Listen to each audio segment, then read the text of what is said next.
Tillian was saying that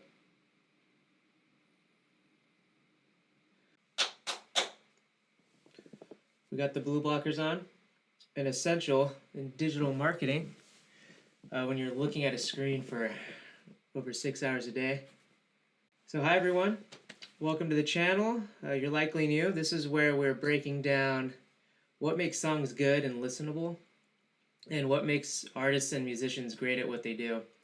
A lot of the behind the scenes stuff that we don't notice that gets them to where they're at. This is another video in a series where I'm reviewing Dance Gavin Dance's latest album, Afterburner. Last week we covered Nothing Shameful featuring Andrew Wells, and before that we have Parallels. You can find both those analysis videos on my channel. Right now we're going to jump into Parody Catharsis, which is not only something that you guys recommended in the comment section, but it's something that is regarded as one of the best songs on the album everywhere else I've seen. I'll jump into it with some commentaries, things I notice about the songwriting. I might pause it frequently to not interrupt the flow of the song so I can actually get a full immersion with it. So if that annoys you, me stopping the song, or if you appreciate it, let me know in the comments below. Without further ado, let's listen to Parody Catharsis by Dance Gavin Dance.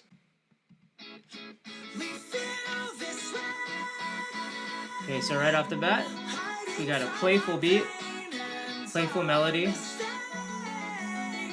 very lighthearted.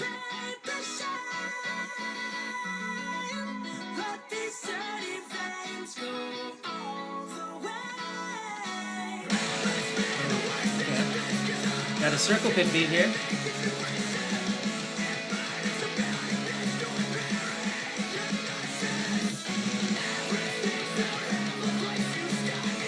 Alright, John's doing some sing screaming.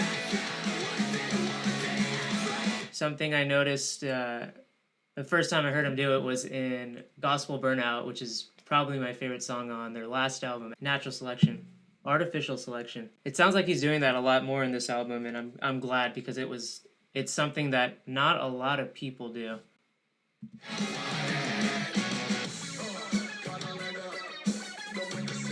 Okay. We got the pseudo hip hop from Instant Gratification.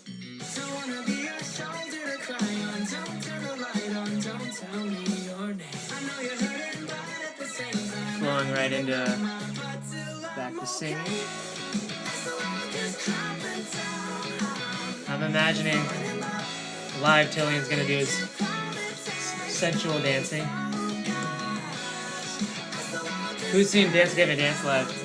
This is something Tillian does.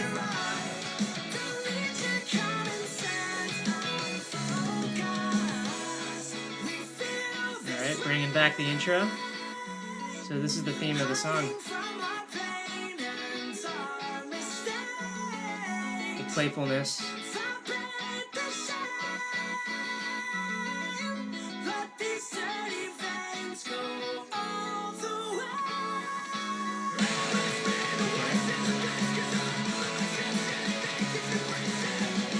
So I'm assuming this is the chorus of the song.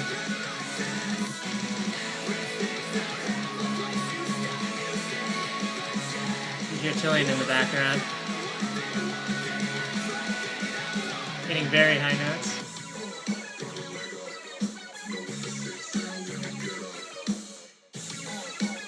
I like this. It's kind of weird, but I think it adds some refreshness to the song,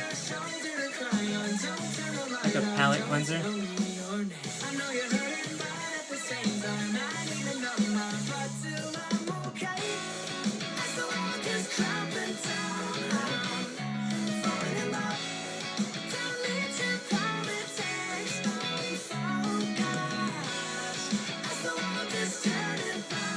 I really dig the lyrics in this one.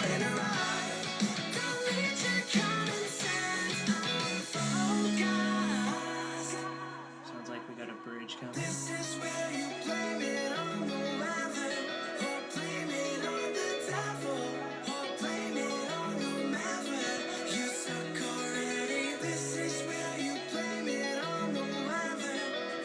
I like what they did they in this bridge section they pulled out the electric guitar, the drums.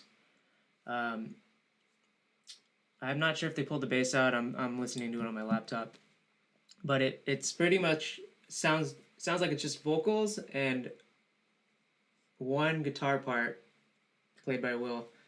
Guitar part itself is very complicated. It sounds very like there's a lot going on, which is something that you wouldn't have noticed or appreciated if they didn't pull out all those other instruments. This is on a principle called signal to noise, which is like as we listen to stimuli in the world, we could only take in so much information, unless we're trained to take in a lot. And so by them pulling out the drums and electric guitar and just essentially creating a duet with Tillian and Will Swan's guitar, we're able to appreciate the complexity of the guitar riff on top of the vocals that we're already adapted to listen to as humans, talking to other humans.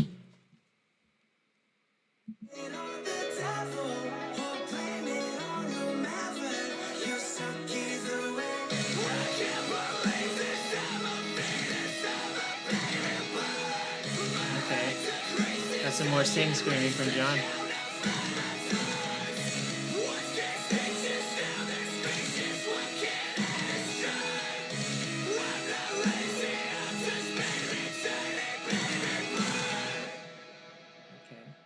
Good little outro breakdown to wrap up the song. This is a pretty straightforward song. It almost follows a pop structure. Essentially, pop structure is verse, chorus, and then a post-chorus, and then another verse, chorus, and post-chorus. So there's a lot of structure in here where the same part is coming in on cue. The verse being that the little playful melody, and when John comes in, I guess John is essentially the vocals for the chorus. I definitely heard the title of the song in this part, which implies that it is the chorus. Lyrically, I like a lot of what Tillian's singing about. My interpretation of it is, I don't know if he recorded this before all this 2020 world events has occurred, but I did hear that he was talking about while the world's falling apart, he's falling in love. He's staying focused. He's cutting a rug, which is a metaphor for like dancing or getting it on. It's so my interpretation of it is that, like, regardless of what's going all around, whatever the negativity is, he's still doing what he needs to do, and whether it be his band or his fiance, I think he may be engaged. He's getting older, so I know he has a girlfriend or something. So maybe he's just focused on his friends, family, and his band, regardless of what's going on. This kind of ties into the bridge section where Tillian was saying that Tillian's lyrics are telling us that this is the part where you blame it on the weather, blame it on the devil, blame it on anything. You suck either way. And so I think what he's getting at here, that I'm taking from this, is that there's two mentalities in the world. On one side of the perspective, you have the victim mentality, which is the idea that most of everything that happens to you in life is out of your hands, and that there's nothing much you can do to change the outcome or circumstances of what happens. So you blame it on the weather or the devil or things outside of you. And then tying it to the other side, there is a perception where you are accountable for almost everything that happens to you in some way, and you can alter the course of your life through wisdom, listening to others, learning new things about the world, having more decisions to make instead of just acting impulsively through life. And I would not put it past this band to be specifically talking about those subjects, especially tying it back to the verse where Tillion's clearly saying that he's focused on cutting a rug and falling in love instead of worrying about the world that's falling apart. And so both of these perceptions are valid.